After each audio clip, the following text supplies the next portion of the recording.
L'an 1941. Chanson.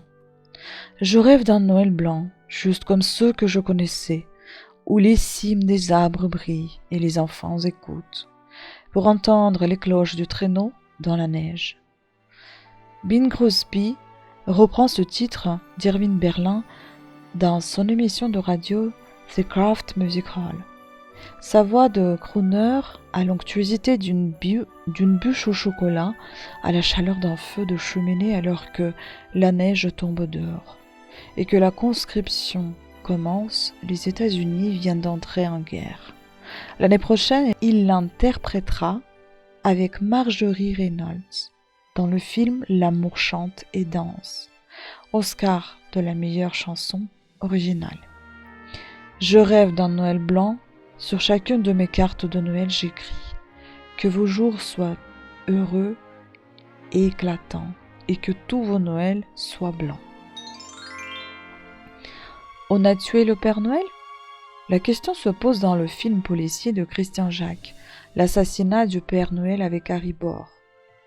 Cornus, le marchand de jouets, et le rituel Père Noël de cet innocent village alpin est assassiné et le trésor niché dans la crèche disparaît. Tout n'est pas blanc dans cette histoire. L'an 1945. Libération. Premier Noël de l'après-guerre.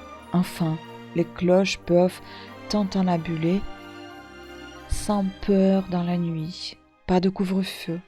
Oh, on ne fait pas partout bombance.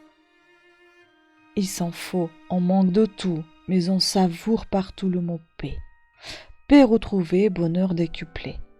La fête de Noël retrouve tout son sens, celui de la Renaissance.